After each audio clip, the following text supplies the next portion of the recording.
The State Library was first established by Sir Edmund Barry in 1856.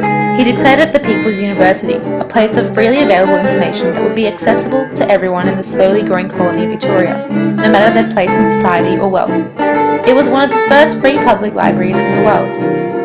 The library was built in several stages. The first building opening in 1856 during the gold rush, a peak time in Victoria's wealth, which led to the finest materials and details being put into the building. In 1913, the famous dome was added, which is known today as the Latrobe Reading Room, previously known as the Domed Reading Room. This idea has been the concept behind building the State Library to be as it is today, and the way it has been for 157 years, a place of accessible knowledge for everyone.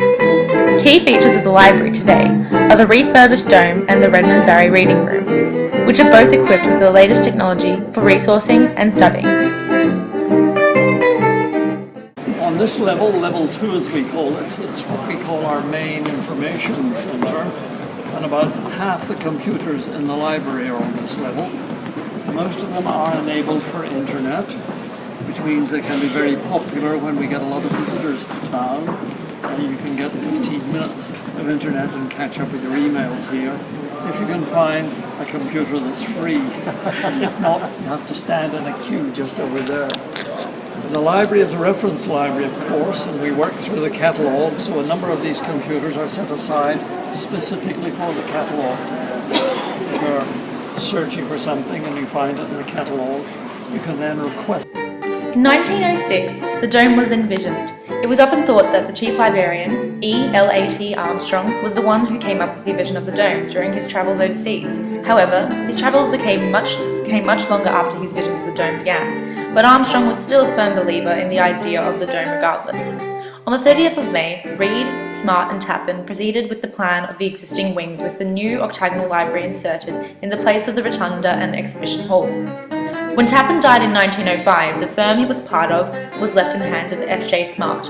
However, it was said that perhaps Smart was more concerned with the public profile than he was with the firm itself. Just as the Reading Room project was on the cusp of procession, on the 10th of August 1906, Smart died. The firm consulted N.G. Peebles, the former senior draftsman, regarding if he believed himself skilled enough to carry out the plans. Peebles joined forces with one of Smart's sons, who was an engineer, and soon after formed a partnership called Bates, Peebles and Smart.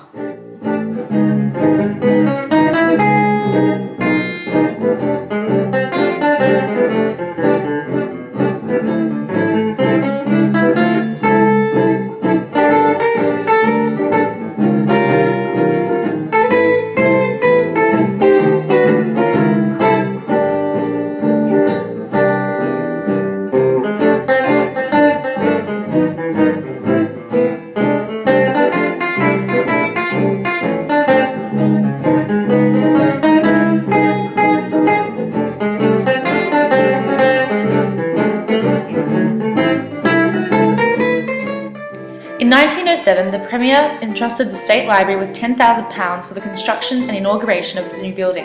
It would cost a further £50,000 over the next few years. When the Bates, Peebles and Smart firm was developed, the trustees dismissed previous arrangements and labelled their firm as their new architects. By February 1908, it was reported that Bates, Peebles and Smart were preparing plans for the work. And of course, family history genealogy is now very important. We have most of the printed material that would have been published in overseas countries, as well as all the Australian records. And the newspapers in here date right back to the mid-19th century. We tend not to keep the hard copy newspapers for very long anymore. They tend to get put on microphones sooner or later, and that's how you tend to search them.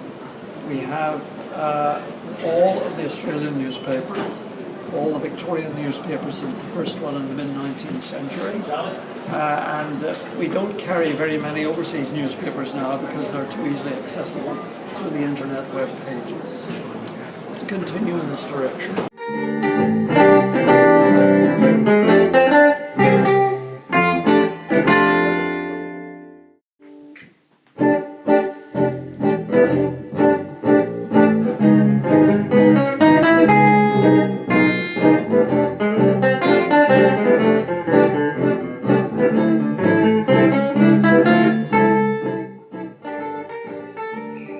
The State Library was opened in 1856 and is one of the most significant structures in Melbourne City and is also very well known over many parts of the world.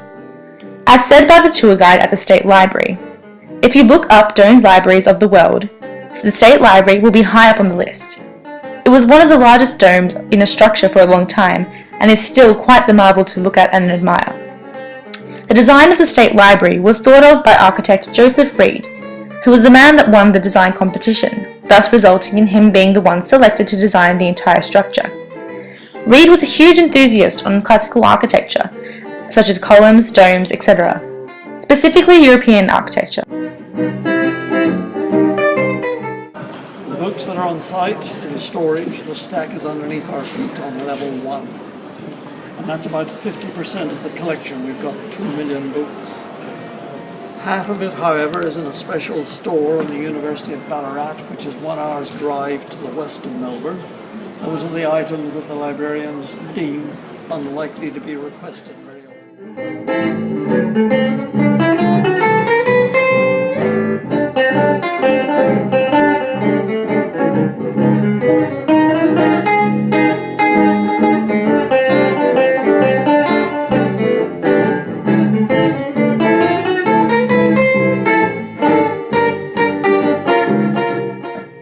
The style of the State Library is considered to be Victorian periodic academic classical. Reed's intelligence and design talent won him many architectural competitions around Melbourne, and thus he became very well known. The State Library was not always the way it was today. Over the years, it underwent surplus reconstructions and renovations in order to create space for more people and to increase its utility. Significant reconstructions and additions to the State Library occurred in the years 1866, 1913, 1990 and 2004. The years between 1990 and 2004 being the years of the most significant reconstruction. In 1859, the Queen's Hall was opened. Temporary buildings were also constructed in the year 1856 and remained in use until 1909. In 1909, reconstruction was being done on a new annex building. This new building was the domed reading room and was opened in 1913.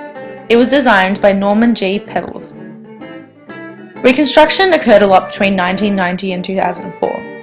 Anker, Mortlot and Woolley were the architects who ran the $200 million reconstruction. The reading room, which previously had its natural skylighting disabled, was closed for renovation and reopened with its skylights back in place, creating a wonderful glow inside the reading room once again. The reading room reopened in 2003. Amongst the redevelopments was exhibition spaces, which now house the permanent exhibitions, the Mirror of the World, Books and Ideas, and The Changing Face of Victoria, as well as other displays from galleries. Due to this reconstruction and addition of gallery spaces, the State Library can now be considered one of the most significant and largest exhibiting libraries.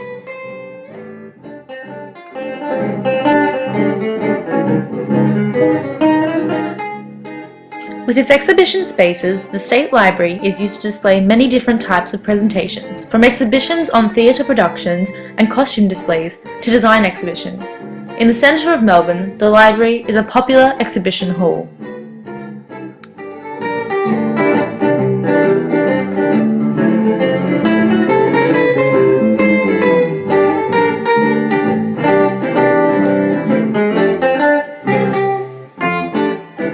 Until this day, the State Library is still one of Melbourne's most visited, iconic buildings, with protesters using the library stairs as their stage, tourists basking in the inner and outer architecture, and lastly, students who flood the library day after day to study. The library is also kept up with maintenance on the outside of the building, and now updates are being made to the landscape surrounding the historical building. It is admired and will continue to be admired in the future.